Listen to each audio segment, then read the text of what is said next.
This is VOA News. From Washington, I'm Jeff Custer. Search teams and emergency aid from around the world are pouring into Turkey and Syria as rescuers working in freezing temperatures dig through the remains of buildings flattened by a magnitude 7.8 earthquake and a series of smaller quakes later Tuesday. The death toll soared above 5,000 and is still expected to rise. At a meeting of the World Health Organization's senior officials Tuesday in Geneva, WHO Director General Tedros Adhanom Ghebreyesus said the agency has dispatched emergency supplies and activated a network of emergency medical teams to the region. Numbers do not tell us about the perilous situation that many families now face, having lost everything, forced to sleep outside in the middle of winter. It's now a race against time. Senior WHO Emergency Officer Adelaide Marchang said the earthquake has potentially exposed 23 million people, including around 5 million in vulnerable populations. In Ukraine, Russian shelling has sparked a hospital fire as Ukrainian officials brace for an expected large-scale assault later this month. Associated Press correspondent Charles de Ledesma reports. Local officials say Russian shelling has hit more civilian targets in Ukraine, most notably in the northeastern town of Volshansk.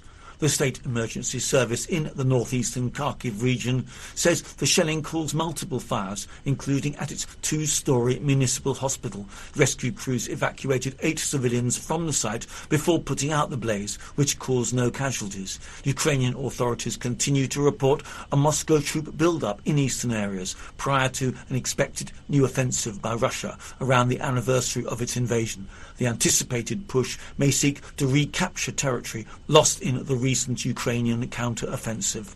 I'm Charles de Ledesma. This is VOA News.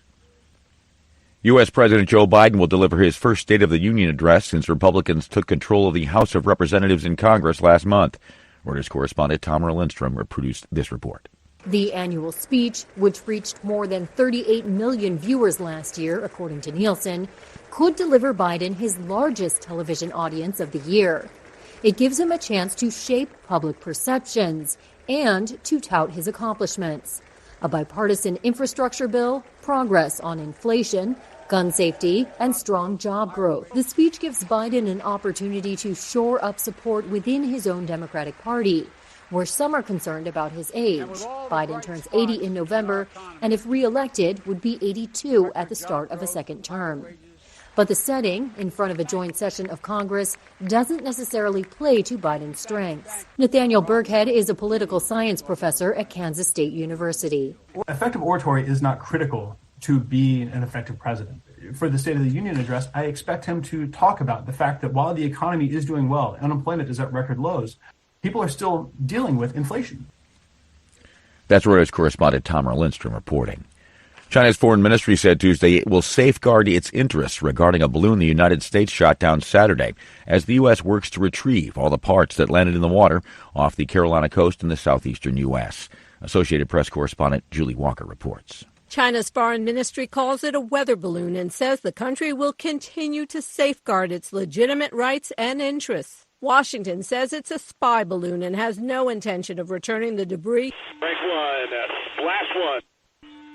That is a big kill. U.S. Secretary of State Antony Blinken canceled his visit to China, says spokesperson Ned Price, to refocus. Coordinating closely with our allies and partners, sharing information. And he says that they understand the brazen nature of this violation of our sovereignty. Meanwhile, the Navy continues collecting debris from a 7-mile field off the Carolina coast. I'm Julie Walker.